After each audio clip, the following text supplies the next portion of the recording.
L. Uh, uh, L. uh, Woo. uh. Woo. Yeah, buddy.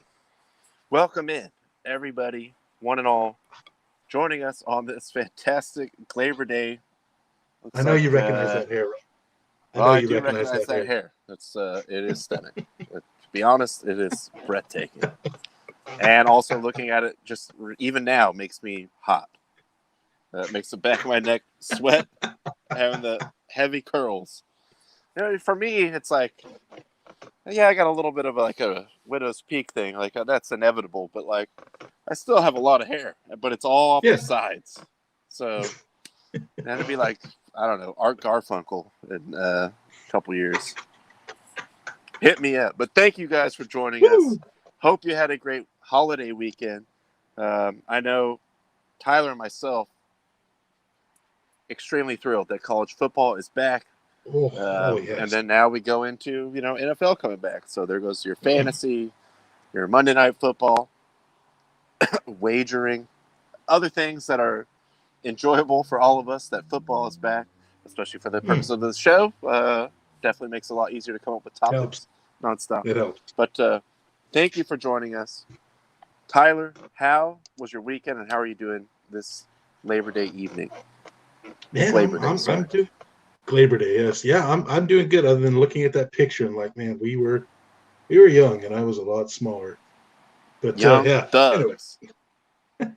But no, I'm doing good, man. Just a lot of just basically Saturday was just nothing but college football. Sunday, wall to wall until about 11:30 p.m., which was fantastic. Yes, exactly. And then Sunday was just kind of hanging out and then watching the AEW show at night. Just beautiful. No, I'm just enjoying the Labor Day today. I guess it doesn't apply to me with my current employment status, but hey, whatever, it's all good. But Hey, Ron, we're how still are you doing honoring today? the various labor movements in this country. So This is true. This is true. tip your cap, Oh, and then actually, big shout out to also, the mob also, who really came oh up yeah, on some totally. of these deals. Also do got to say, unfortunately, a rest in peace to a big figure in I know both of our lives and anybody else that watched The Wire or Boardwalk Empire. Michael K. Williams, rest in peace, man. Yeah, that Real was sad to read that. very, very big bummer today. Like, I know Tyler had texted me that, and maybe 4 minutes before tonight I had seen it somewhere and showed me that. I was like, oh, what, man? Like, dang. I kind of just one of those guys where everything that you saw him in, he always brought it, 100%. Yep. So, Yep. and always, usually, like, and, one of our all-time favorite shows, The Wire, I have to say, I won't even say that's his defining role, because then everything after that you saw him in, he was just, as good. He would always play some kind of very complicated character, but was able to walk in whoever's shoes. But yes, the character of Omar is like one of the most complicated, insane characters I've ever seen in a television series of ever. Yeah, it's kind of one thing I've seen online. And look, and I do agree. Obviously, his career was way more than just Omar Little. But I also say to that point, like, he nailed that character, one of the best characters in TV or movie ever, really. Just so complicated, so complex. You couldn't help but be drawn to him. Like, so yes, he was way more than Omar, but he also just like destroyed that role. I mean, Well, he had been in movies and a couple other things before that. Right. He was on Oz. He's been around the HBO, with Boardwalk Empire and all these other franchises for a long time. But that was sort of his rise to prominence sort of thing, and deservedly so, because that's just a insane. Again, I cannot stress enough. You don't even know how to feel about this guy sometimes, but you just know it's wow, he is stealing every scene in this show. Every scene that he's in, you can't take your eyes or ears off of what he's doing. And then to have a role like that where, okay, cool, that's your breakout, then you always fear sort of typecast. And then he goes on and great in like every other thing after that too. So Mm-hmm. just a really, really kind of cloud, over an otherwise enjoyable weekend. But rest in peace. Definitely gone too soon. I mean, it was like in mid-50s, Yeah, 50. I believe 54 is what I read. But Ron, how other than that, how's your Labor Day weekend? Enjoying the extra day off? Yeah, it was good. The extra day off part of it is sort of bittersweet because today is my boss's last day. Oh And she no. was pretty much like holding the entire thing together single-handedly. So tomorrow is going to be wild, but Oh boy. we'll leave that for tomorrow. It's not gonna be busy though. It's not like there's NFL starting up or anything. Oh yeah, no. It's totally fine. It's totally normal, whatever. But beyond that, yes, a very fun weekend. Got to hang out with some of Tanai's cousin and just her family coming over from Denver. Went to a couple of different because they're visiting, so they show them around kind of San Diego, some of the cool spots. Sure. Went to the first of the season that I know of, but it seems like there's going to be more. Day Loyal game yesterday, which I was confused about, and then I was like, oh yeah, college football, because it immediately like even that like obviously USD has a college football team, like they're decent, I mean it's not, well, I think they're D1 now, but like previously had not been, but their football championship subdivision. Yeah, there you go. So yes. At Harbaugh, Michigan man, he was there for a while before he went to Stanford. So, it's like you realize all these things, but really what drove it home, because I was just like, why a day game? And it's kind of hot. Like, we had to find somewhere in the shade, which we did. Shout out to the unoccupied, like, concession stand tent that CEO Nick and myself sat under or stood under for the duration. But you really know, as soon as you just see the field, you're like, oh yeah, they played football here. Like, not just the paint. It's just like all torn up. Potholes everywhere. Yep. Like, Yep. They're out there like kicking it around the warm-ups. It's like a ball's just like coming right to a guy. Poof, just goes off the other way. Like, well, I hope somebody doesn't like blow their knee out because this is going to be wild. But they took care of business, and we were able to stay in the shade. So I was happy about that. I do just have to circle back before we get into the good stuff. Our stuff. As you can see, yes, of course, it's Labor Day, but on this program, it's GLEYBER Day. So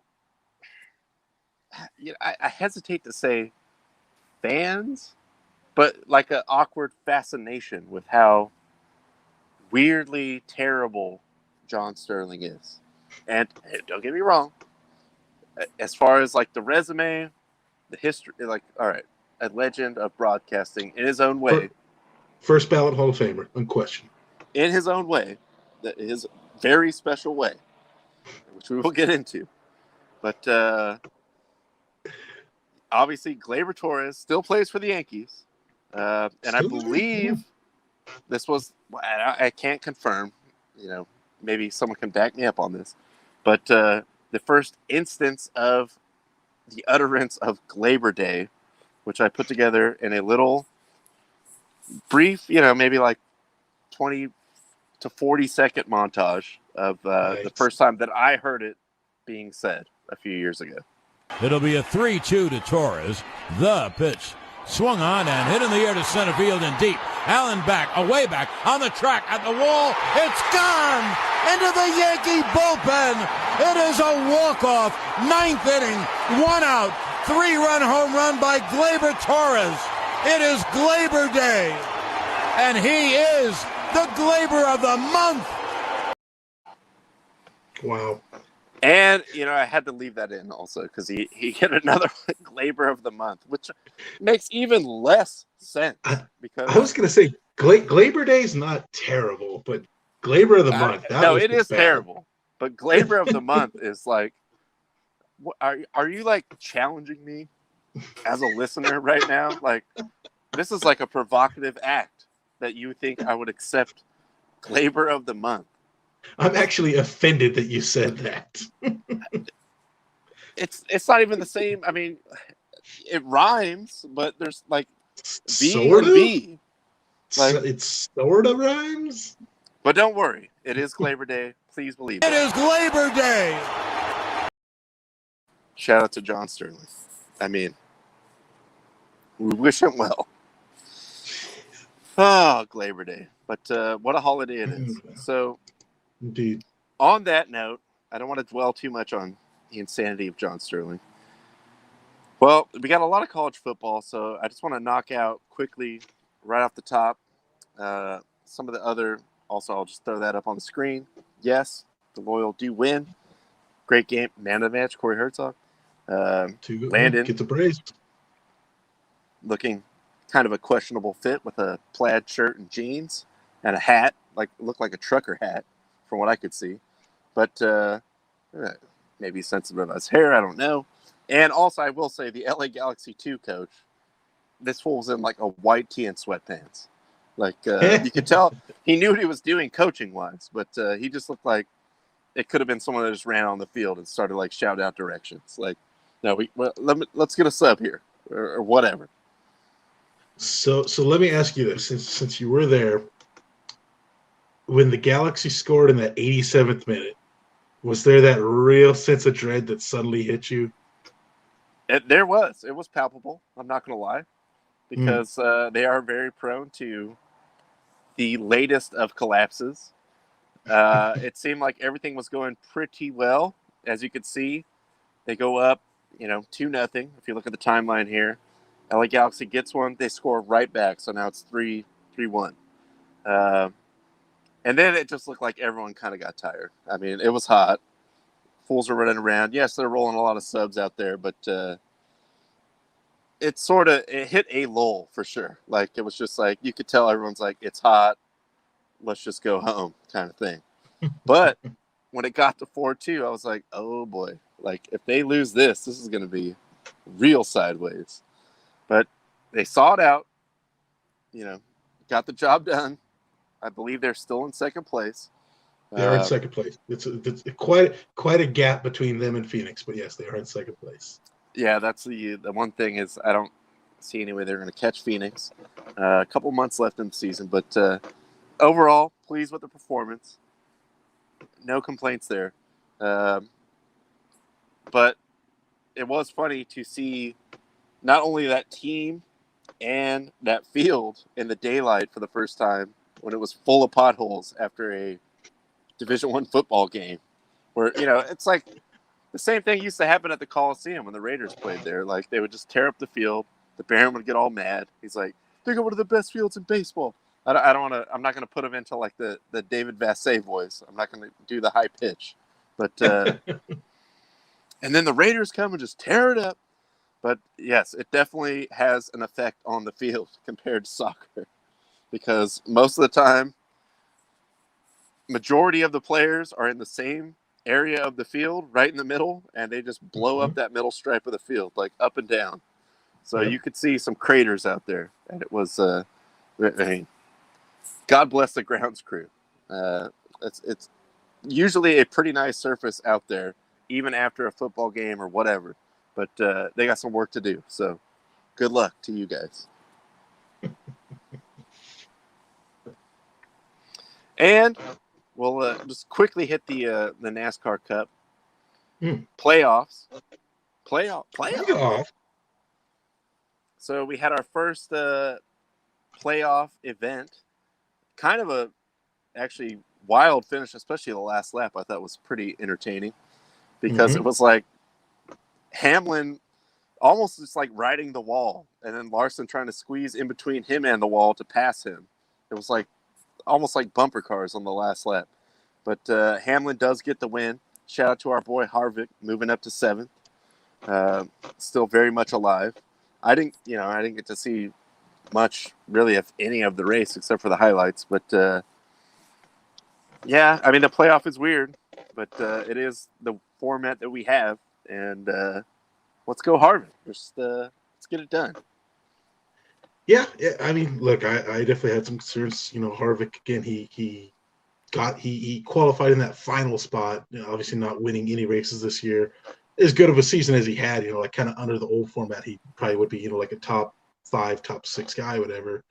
But under the current format, just barely qualified in 16th. But yeah, getting his way up to 7th, that's pretty solid. I mean, there's, if you look at the bottom of that list, like there's some guys that you're like, yeah, if they don't win a race, they're like, there's no way they're going to qualify. Kind of guys that teetering, yeah, you're guys that are like more often than not, 20th place or lower.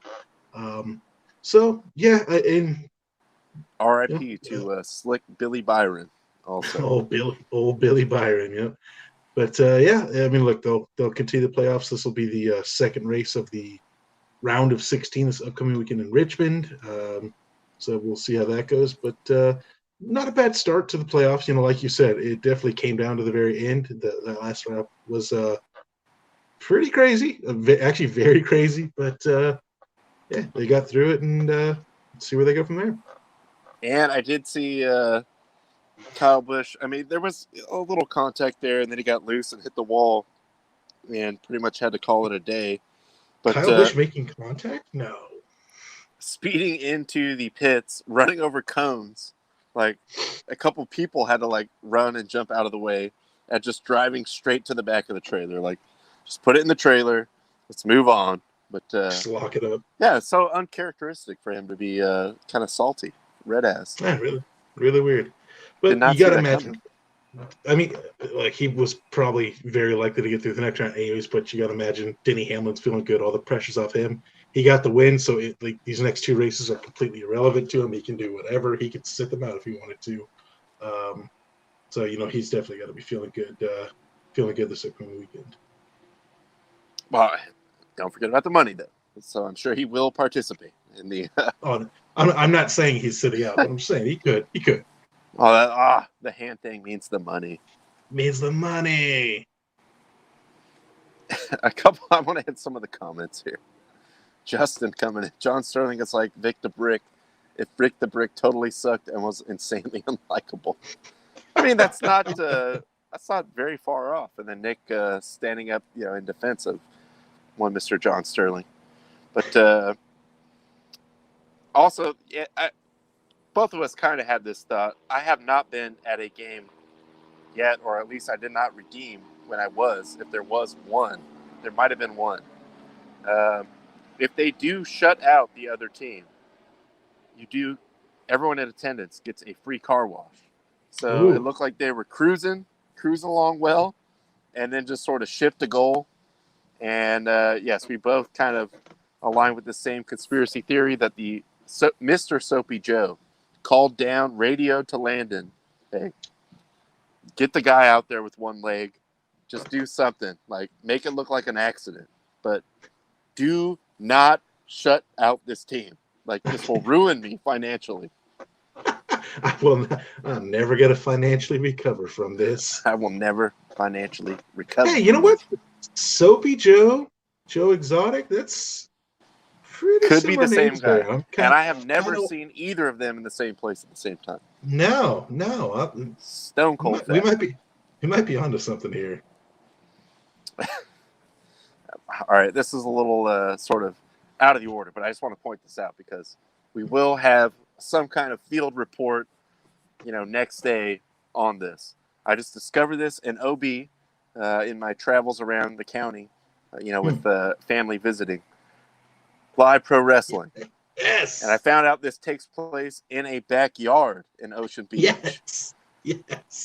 But there's one clear favorite to me, and that is top left, Dirty Ron. Dirty Ron. I mean, if you put Dirty in your actual name, your stage, your wrestling name, this fool's gonna be dirty as hell. Like that's a real commitment. Like, you really have to live up to that. And Lord knows he will. I'm sure he will.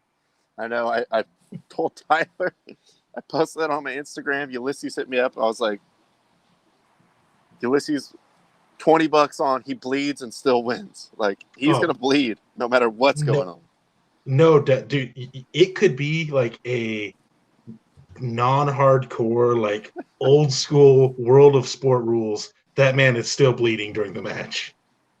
Well, it's a house, so I mean, I was going to say if he's backstage, but if he's cutting a promo in the upstairs bathroom, he probably, like, blood just starts coming down. Like, are you all right? Yes, I'm fired up. Does the old Ric Flair, just kind of like hits a spot on his head a couple times and it just starts bleeding? Yes, exactly. Oh, where did that blood come from? I don't know. Oh, did Dirty Ron start yelling? He tends to bleed when he yells. Yes. Once he hits a certain volume, blood just starts flowing. It's not even like he doesn't even have to, like, you know, do the blading thing. It just starts pouring out from, like, somewhere. So there you go, folks. If you want to see a man bleeding in the backyard, go check out Fist Combat Wrestling. Damn straight. And CEO Nick and myself hope to do that soon. So we will check that out. But there's their calendar. If anyone else out there wants to, you know, get involved with what looks like a very exciting up-and-coming promotion. That's all I can say. Dude, I'm telling you, man, the Fist GCW show, that's the one to go to. I'm down. I mean, I like the idea of the taping. I'm sure that one will not be taped, but as far as, like, the intrigue, that's probably going to be the one. And probably a bigger crowd and more shenanigans. 100%. Last thing before we hit the college football is we did have the conclusion of the FedEx Cup.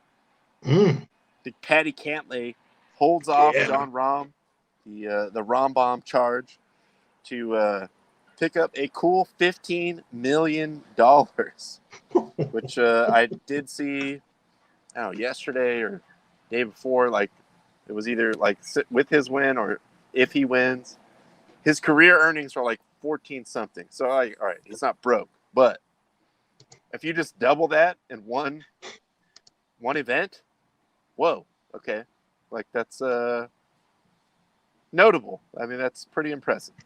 Yeah, that's not doing too bad. Double your life's earnings in one weekend. I'd say that's pretty good. Can't really be mad at that. And that's a nice little day of work. I wanted to bring up as far as the money goes. His 2021 season, that's 22.6 mil. And as they broke it down per event, per round, per hole, that comes out to $4,400 per shot. So, man, that would be nice. That would be nice. Hey, look, if you want to give me that much per shot, I will be a billionaire by the end of a weekend set. I'll tell you that much. One round. I mean, who knows? Yeah. It can get real sideways real fast out there for some quick. of our amateur hackers. But the other thing I wanted to bring up was just kind of a weird, you know, factoid. And this is Joaquin Neiman, the Chilean. Well, it doesn't really alliterate with crusher. I don't know, champ, Chilean something. But whole round in 1 hour and 53 minutes. Look at that. Gotta love that. And I saw people trying to clown up like, well, yeah, it was +4. You know, it's like 20-something place. But that's still well over $800,000. So if you break that down hourly, that's a hell of a gig. Yeah, absolutely. Dude, I think I've had rounds of mini golf that lasted longer than that. Hour and 53 minutes is, you're pumping it. I mean, you're just like, and I love the picture they use where he's just like walking off, replacing the flag himself. Normally the caddies are doing that, or, you know, someone else. But he's like, nope, let's keep this moving. Let's go. His caddy passed out on the third hole from exhaustion, just trying to keep up with this guy.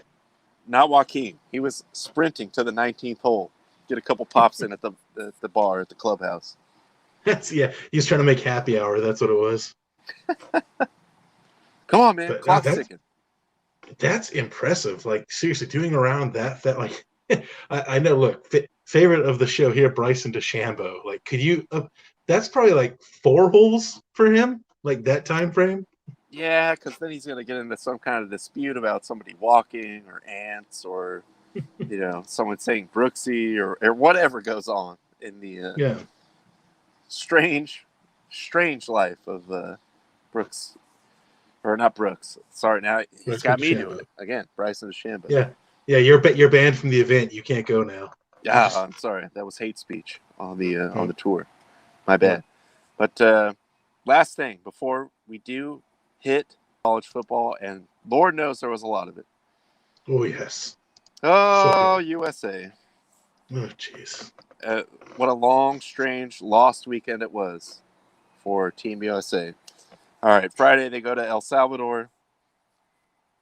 Just to be polite, not the friendliest place to play. And I would assume the field probably in worse shape than even the USD field that we saw. And with 500% more bags of pee lobbed at you or whatever. Oh yeah. Like they're Oh yeah. throwing rocks at the bus as soon as you leave the airport. They're on you. USA had a couple good chances, really all at the beginning of the game. Did not score. Pulisic did not play. He was still sitting out with the sickness thing, not COVID, but he was not on the game day squad. And then yesterday, at home in Nashville, tying Canada. That is, to me, the more damning one. I mean, Canada is a better team, Yes. but they're not better than Team USA.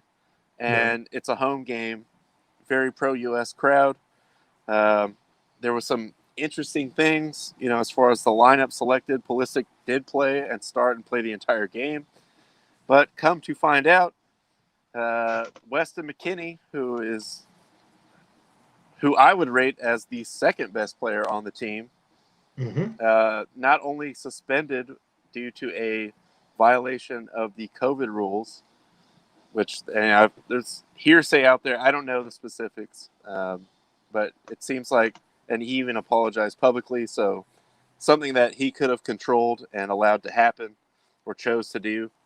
And now he's not even with they just sent him back home, or where he makes his home in Turin, playing for Juventus. So he has left the team. That sucks. Gio Reyna could not play because he was hurt. After this game yesterday, Dest is hurt. That's right there. That's like all four of our best players accounted for. Like Pulisic will play, hopefully, please God, on Wednesday. But beyond that, I mean, it's just not the way you want to start this thing off, especially after missing the last one. Like, I get it. It's a young team, but, all the positive vibes and everything with the Nations League. All right, it's fun to make fun of Mexico. Gold Cup. All right, that's a little bit more satisfying because that's been going on for a while. But now we're talking about actually getting in the World Cup. And Mexico, they got 6 points out of their first two games. USA sitting on 1 and currently in a playoff spot in 4th place. Initially I kind of felt the same, but I mean, like, the World Cup, who's heard of that? Like, that holds nothing compared to the Nations League. I mean, let's be real here. This, That World is Cup, the trophy of record. That's the World Cup's got to be like what, a C, a D level tournament? Like, come on, who really wants to win that? But yeah, just really continual disappointment from Team USA. It's kind of the only way that you can really put it. Like, the USA men's soccer team, just they live to underachieve. It's an unfortunate fact at this point in time, but I think I'm just I don't know. I'm really starting to come to terms, even with this, new group of really talented young players. I just think that jersey, when you put that jersey on, there's a curse that comes with it, and that is ineptitude, that is letdowns, that is underachieving. Which, before there was the investment and certainly the talent that this team has. So now we're going back to like early 90s. Yeah, what, 90, which was that, 94? 94 was the World Cup here, Yeah. which we did not even Tony have. Meola, Kobe Jones, Alexi Lawless. There was no domestic league here, so that's kind of what created the MLS, because they had never had a World Cup in a country that does not have a domestic league. And that has, Right. Say what you want about the MLS. I certainly will. I'm not going to take the time to do it right now, but it has helped the game here. I mean, look, Of course. I was just talking about a minor league affiliated, like a farm club league team game here that, probably had at least like 5,000 people in the stands. So it has helped the game, the development of the game. But I thought, and I heard a clip that actually coach of our beloved San Diego Loyal landed on. It was on Grant Wall's podcast today. I think it came out, so I don't know when they recorded it. But, obviously he's pretty in the loop as far as U.S. soccer goes, being one of the more notable players ever, if not historically, like record-wise, the best. Probably the best, yes. He basically said, like, I get it. He's young. He's going to make mistakes. I made a lot of mistakes. But the thing is, like, this is going to a World Cup. And you got to realize, too, a lot of these American players are not playing in Europe, getting to do some of the stuff that you are privileged to do. And, obviously you are one of our better players. So it's a week out of your time. Like, yeah, that week might suck where you have to isolate, stay in the hotel, just go to the practice, go to the game, whatever. But just very unfortunate. I mean, and who knows what this does. I mean, obviously Berhalter kind of put his foot down in this case, sending him back to Italy. Like, okay, well, you broke camp, you're out. Like, for this cycle, we don't want you around. And I know, McKinney, like I said, he's apologized. But it's definitely, like I said, especially for the guys that the highest profile thing that a lot of Team USA players are going to get to do is play in a World Cup. So if you are just sort of skirting the rules, maybe I do, maybe I don't get caught sort of thing. It's like, all right, man, like it does kind of affect the other guy's livelihood here. And again, we're talking about a 23-year-old kid, so everyone can make a bad choice. But this is one of our best players. Like, I really, really hope that he will kind of straighten it out because God knows we need him. Yeah, I don't know. It is just kind of a thing of like, if you don't want to, go in and just kind of like obey those guidelines in order to compete in these games, don't go. Like, don't go. If you're right, like, yes, it probably does suck just spending an entire week where you're only either in a hotel or on the field for a game or practice. Like, I understand that would definitely suck. So if you can't handle it, don't go. Like, just be like, hey, I'm sitting out this round. Like, I'm going to stay in Italy and, do some training here, whatever. Just, I don't know. It's unfortunately it's definitely frustrating to see. Like a similar, not exactly the same. And I still don't have the exact specifics. I've heard rumors or whatever of what had happened, but obviously it was related to violating the COVID, like isolation policy. He had something like this happen last season at Juventus, where he had a party at his house, and even in his clip, Landon said, "Look, if it's a professional season, I get it. I can only imagine because I didn't have to play in the COVID era, and when you're overseas and you're just stuck in your house or your apartment or whatever, you want to have people over. It's probably not the best decision, but I even get that more than."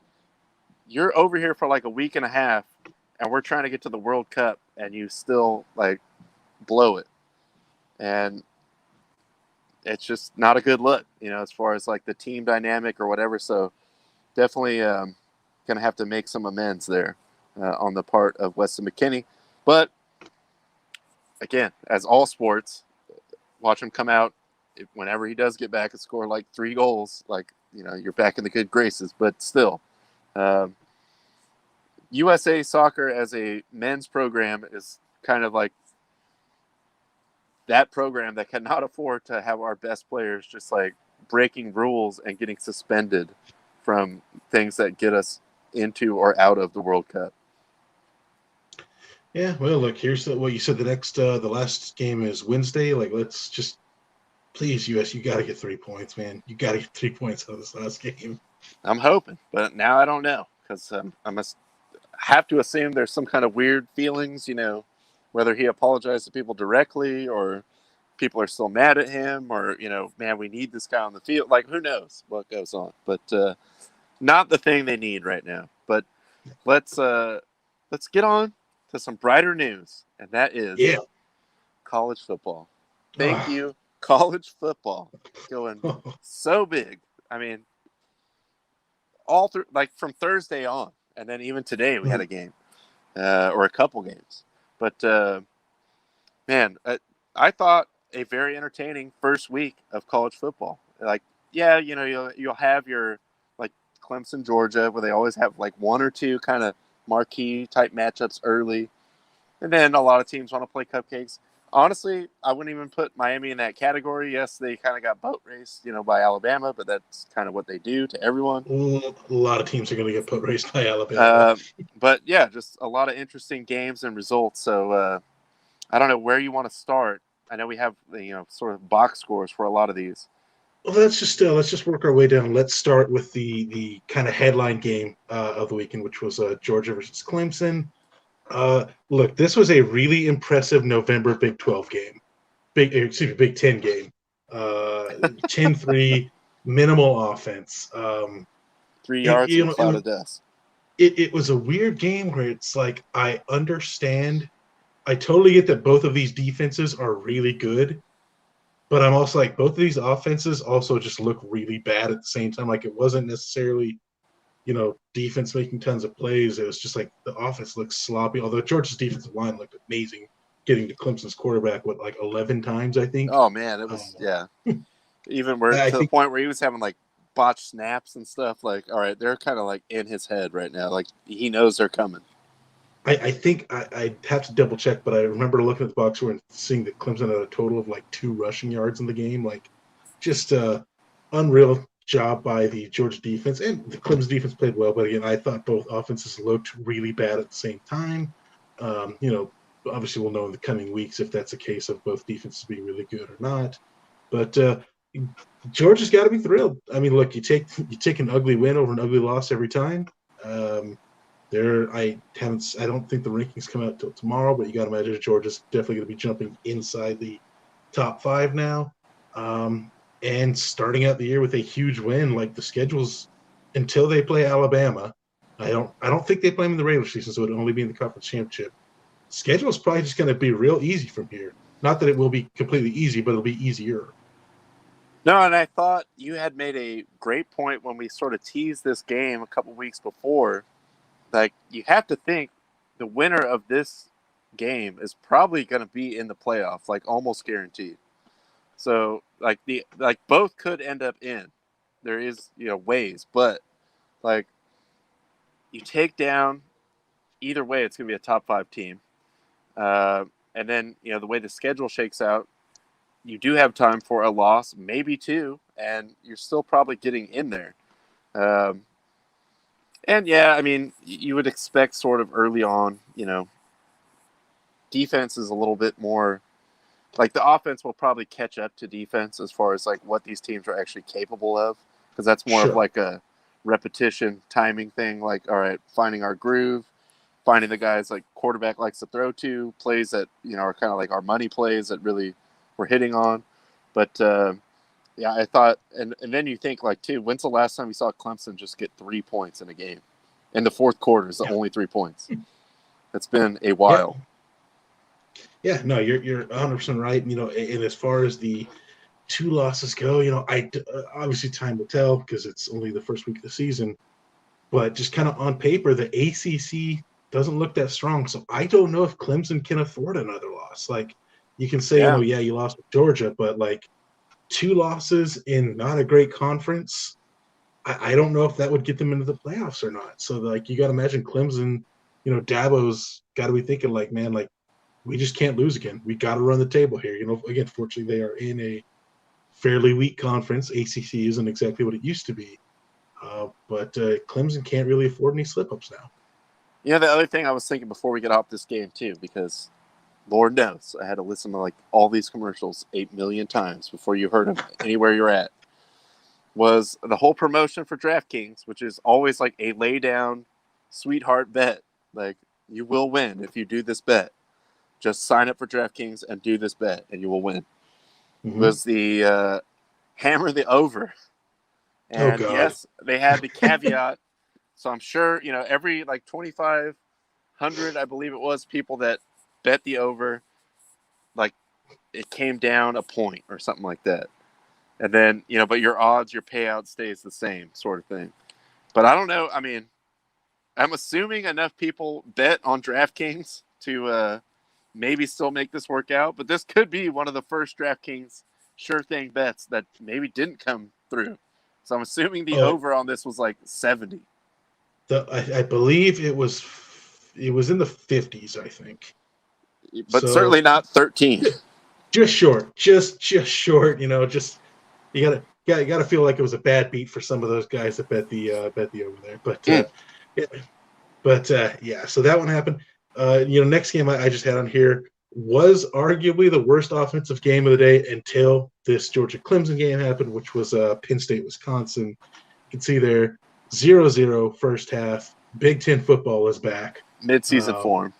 Yeah, just coming up, but then both teams finally got it going in the second half. Penn State goes into camp. Randall gets the win. Both teams' defenses looked fine. Neither team's offense looked very good. Still hard to say early on. We'll see how that plays out. Offenses, I think you're right when you say, defenses come together a lot quicker than offenses do. So we'll see if both these teams can pick it up. I'm sure both of them have, some cupcake scheduled this week. Some MAC team or even worse scheduled for this week. But yes, we lick our wounds and we beat up on some junior college, and then we're back. Exactly. Other headline game of the week, just because the number one team in the country, Alabama, just putting a stomping on Miami. Not really surprising. I think we both said that last week when we were just kind of doing the rundown.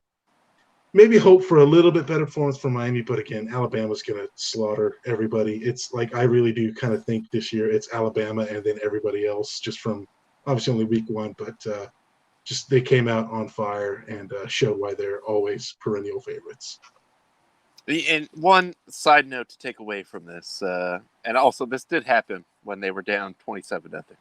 But as you know, Miami is the creator of the turnover chain, which we have seen, variations of in a lot of college football teams, and even translating over into other sports now. The Padres didn't come up with this? Yes, derivative of theirs is derivative with the Padres swag chain or the Phillies beach hat that they have. Whatever like rallying cry object that these teams have. Dodgers had a bubble machine. The bubble machine, yes. Yeah. And, the list goes on. But man, this was just really like a whole snapshot. First of all, the way they bring this out is great because it's in their field gear, in one of those field gear load-in boxes. And then within that box, it's in a Miami Hurricanes like logo branded / Adidas logo branded case, like you would get a Rolex or some, gaudy piece of jewelry in. Mm-hmm. So they open the field case, they open the chain case, give it to the kid, and then it's reviewed and overturned, and they have to go put it back in the box. That's a shame. I mean, it is still all about that U. I do love me some U. But that was just like this is how it's going right now, kind of snapshot of the Miami team. Yeah, real unfortunate. Again, hopefully the U can bounce back. I'm sure they've got a cupcake schedule this week, and then, as I said, a weaker ACC conference. So hoping they can bounce back. Again, Bama, what can you say? They're going to hurt a lot of people this year. Next game I had on the list, definitely threatened for a massive upset Saturday morning. Tulane, who was originally supposed to be hosting this game, and then the obviously the hurricane kind of devastated the New Orleans, really the whole state of Louisiana area. So they moved the game to Norman, and Oklahoma hangs on. Tulane kind of came out, hit them early in that first quarter, even had the lead a couple times. Oklahoma turned around and kind of got it shit together, and then Tulane made a nice late charge in the second half. They had chances to win it. You got to kind of wonder, again, you can write it off as week one, whatever, but the Big 12 not really known for defenses, and this is just kind of showing it when you're letting a American Athletic Conference team put up 35 on you. not a good look. So, have fun playing the SEC in a couple of years. Yeah, that plus the reputation that Oklahoma already has. And really, they kind of, yes, it's early, but sort like the damning thing to me was like letting them hang around. Like, you just bury these teams. All right, cool. We get our second string, our third string, guys in there at this point. But they were not able to do that because Oklahoma, and they almost got caught up in a huge way. Yeah, you do always expect every year Oklahoma to have that one kind of embarrassing loss. You never expect to be the first week of the year. And again, they held on, so props to them for that. But yeah, like I said, just watching that, I'm like, man, they've got to completely change their recruiting outlook if they're going into the SEC in a couple of years, because those SEC teams will absolutely destroy that Oklahoma defense. Yeah. That's just not going to cut it. Like, there's just no way. So we'll see what they can do. But again, they win, they survive. College football in the end, as long as you win, you stay undefeated, you're going to get in that playoff unless you're, a mid-major team. Next one on the list, don't really have much to say about it, but I just want to put it on here because I predicted the upset, and boy, was I fucking wrong. I thought that the return of Michael 17-18, it's enticing, but no, that's right. Was not to be the case. Yeah, I thought the return of Michael Penix would, bring would be good fortune for Indiana, and they go into Kinnick Stadium and just get the absolute crap beat out of them. So Iowa looking good. Indiana, I still like that program, but we'll see what they can do, or let's see if Iowa's for real. And one other interesting, again, thing of note in this game, which is unfortunate for this young man because this is his first game with the team, but he did come out with the Indonesia. There was a typo, in the print up, but he did have to play in that jersey. That's again, freshman David Holloman, and his first game ever. Are we sure that's how his last name is spelled? Like, what did it say on the back? I don't even know. But you have to think that's just a little kind of like red flag raised, especially now when you can transfer. You can go wherever you want. That's true. Like, hey, come on, man. I'm making my debut. We can't even get the name on the front right. Like, what am I signing up for here? Like, that's, I'm transferring. I'm going to Tulane. Screw it. Yeah, there you go. Yeah. But David Holloman, he took it like a pro. And man, that is. I just saw this going all over social media. Like, in Indonesia, that's not even that close. Like, it's not like you switched two letters next to each other around. Like, you completely whiffed on that. Yeah, that's a botch. That's a big time botch. Oh, man. Speaking of big time botches, Pac-12 After Dark, baby. There's a transition. Oh boy. There's a transition. Boy. That was. I did catch the second half of this game. I did want to watch it a bit because Washington this upcoming week will be going into the Big House to play my Wolverines, which after seeing this result makes me think that Washington is going to stomp Michigan, because that would be an absolute Michigan thing to do. Don't you dare say that. But yes, you're probably right. Losing at home to an FCS team, that is rough. Obviously, I would know, Michigan fan. But Washington just, man, not looking good. Just really struggling after Chris Peterson, leaves there. So that's just nothing else you can say other than that is scoring 7 points against an FCS team. That is a tough look. Yeah, and no points for the last 3 quarters also. Like, what happened? Like, did they just jam you up that hard? Like, we are out of ideas. Like, there's no way that we can possibly score even a field goal in the last 45 minutes of this game. Like, really? How is that possible? Yeah, no idea. But, yeah, like I said, definitely a tough looks. But, yeah, that's Pac-12, baby. Next game, just wanted to mention here before we kind of get into maybe a little bit deeper stuff into the college football. Texas is back, baby. Texas is back. Is back. Please believe that. There was a couple, at least just maybe in the second quarter, early in the third quarter, where it was like, hey, Texas might even be more back because they're keeping him around.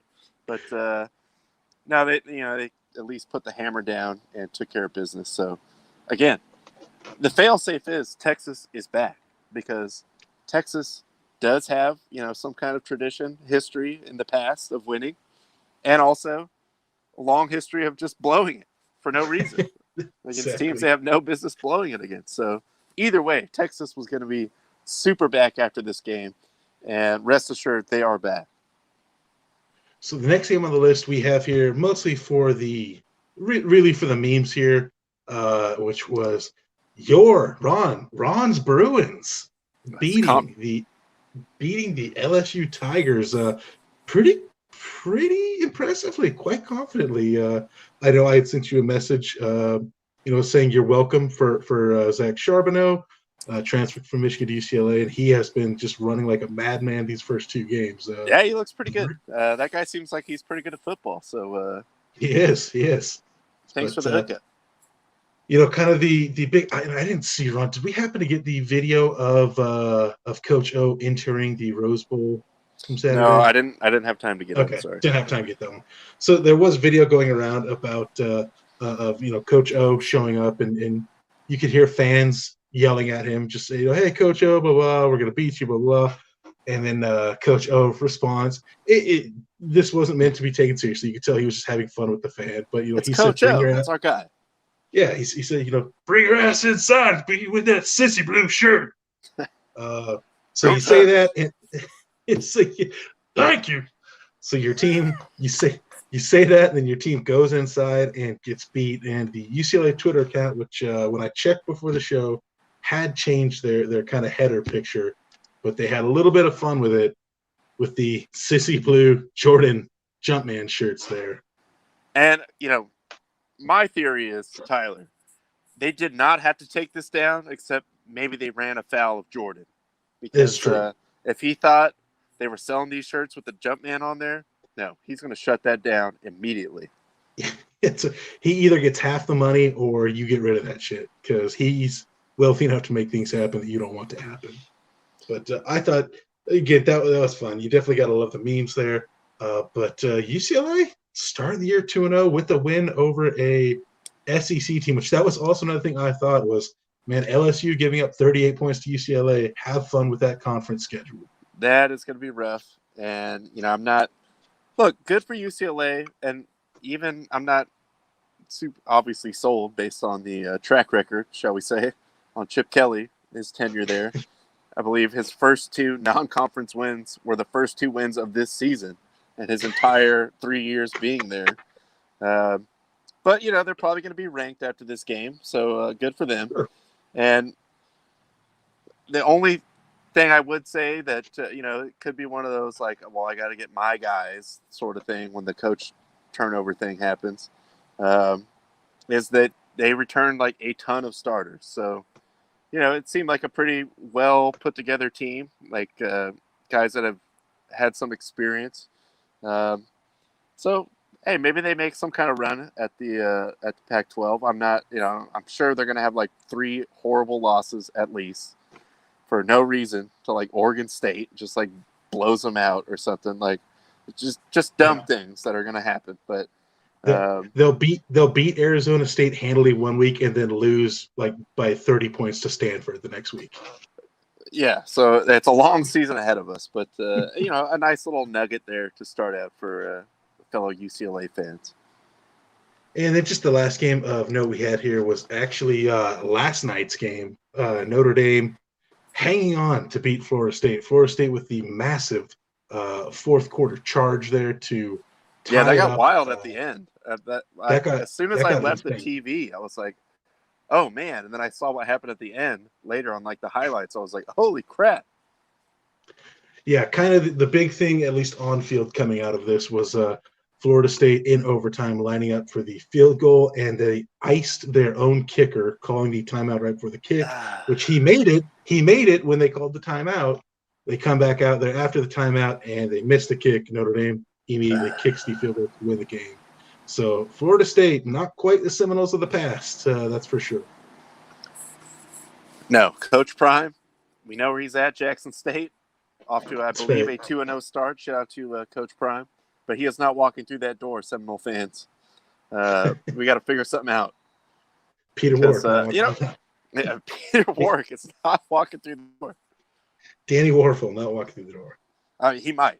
He might still have some years He of could eligibility. be. I don't know. But, that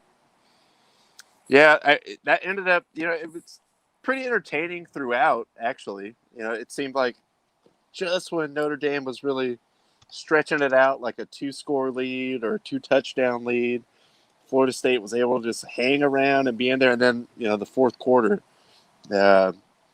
score immediately, get like 3 and out, go down, score again. Impressive on their part, but kind of pointing back to the Clemson issue that Tyler was alluding to. Like, you're going to need some results out of the rest of the conference to give any more leeway to Clemson here, because putting up 3 points in your first game that's a tough look. Yeah, definitely tough look. Look, Notre Dame. Props to Notre Dame. I kind of thought Notre Dame was going to run away with this, just because, again, Florida State is not the Florida State they used to be. But putting up 41 points, you can't be mad about that. Obviously, you're going to have some questions about your defense, but we'll see what they do from here. But pretty entertaining Sunday night game. Definitely got to say that. Justin, I know this is actually the last thing I had lined up here, so we will be probably chill, in the next dude. minute or so here. Just relax. We're on it. But all in all, man, real fun opening full weekend of college football. I am glad as hell it's back, because now my Saturdays from 9 a.m. till 11:30 p.m. are going to be filled with nothing. Yes.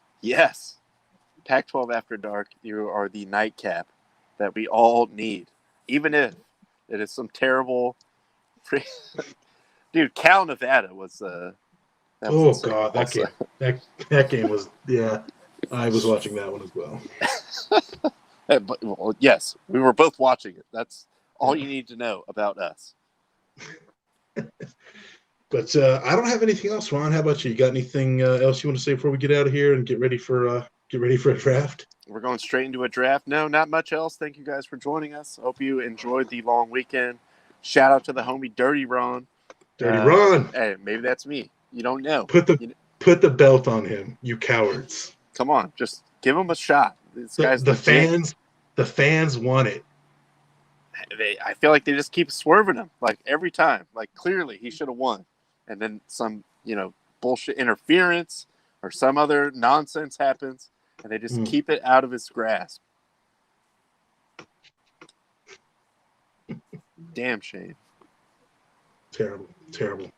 But once we go in person, first person I'm trying to line up to get as a guest on this program is Dirty Ron. Please believe that.